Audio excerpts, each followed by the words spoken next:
After giving the first 2 episodes of The Rings of Power a chance, we've all been disappointed with the content we got. A fourth of the first season is already released, and people hate it, judging by the outrage on social media and the terrible user scores on Rotten Tomatoes and Metacritic. But of course, Amazon can't accept the fact that their billion-dollar show is a disaster so far because they decided to suspend reviews on this series for a few days after launch because of review bombing.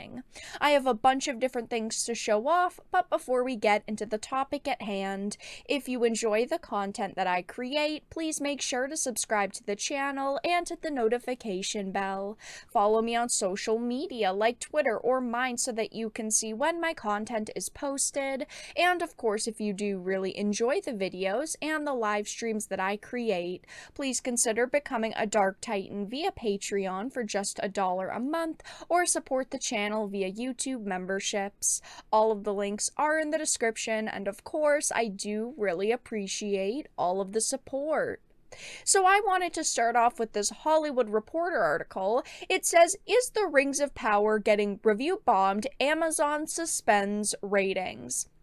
The Lord of the Rings TV series has only a 37% audience rating on Rotten Tomatoes, with some complaining about the show's diversity, and Amazon halts reviews to prevent trolling. Now, maybe, shockingly, this 37% exists because people simply didn't like the show. I know I didn't like the show so far. I didn't leave a rating on Rotten Tomatoes yet. I'm waiting for the show to be over before I leave any ratings of any kind, but I didn't like the first 2 episodes, and I think a 30% is very fair.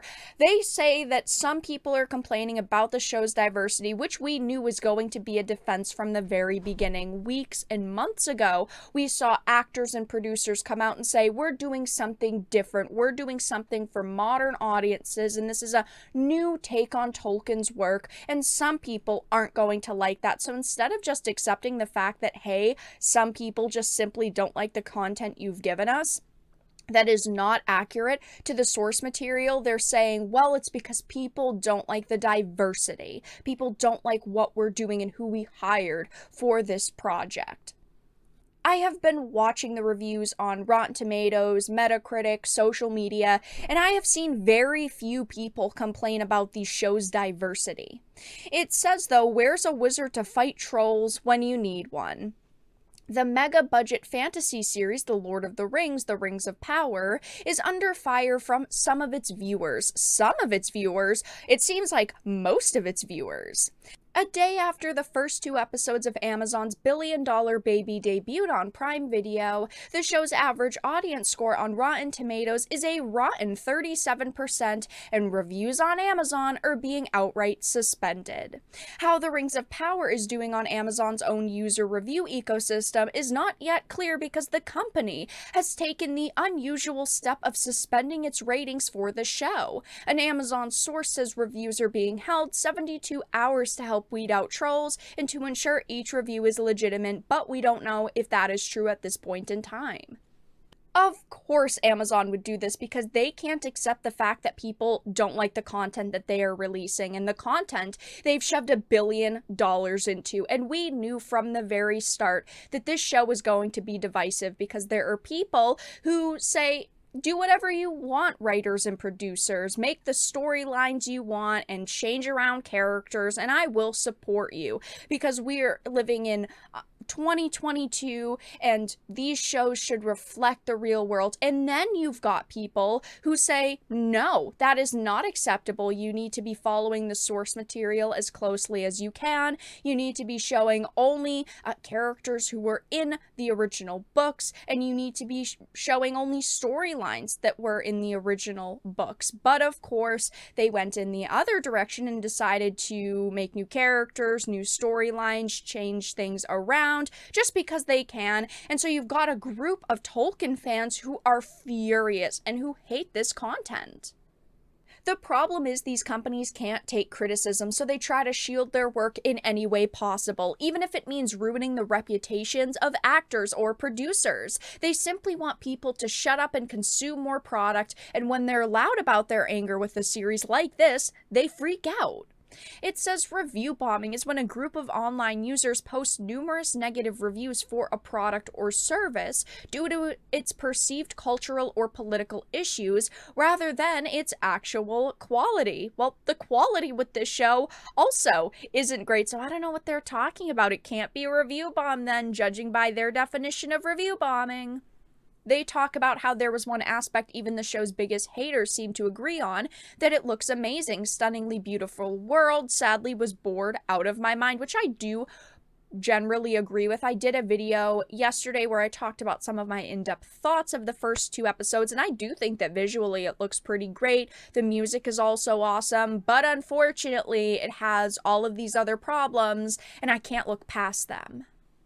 And if we go on over to Rotten Tomatoes, right now these scores are sitting at a pretty steady 84% critic and 36% audience, but it has been going down steadily. I do think that it is going to continue to drop as the weeks go on because people are just disappointed with the content we've gotten so far. Unless they do a complete 180 and start following the source material, then it's going to keep dropping. And of course, they're not going to do that. They have already gone way too far.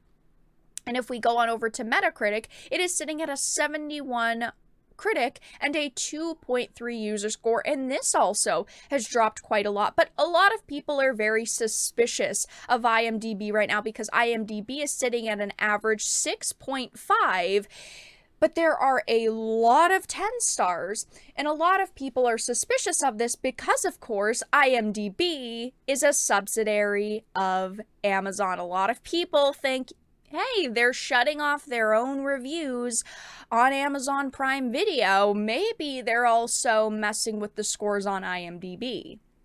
I don't trust any company at this point, so honestly, it could be possible, but looking at the ratings, there are over 18,000 10 stars, 5,000 9 stars, 5,000 8 stars, and then if we go to the other side, there are over 14,000 1 stars and 3,000 2 stars.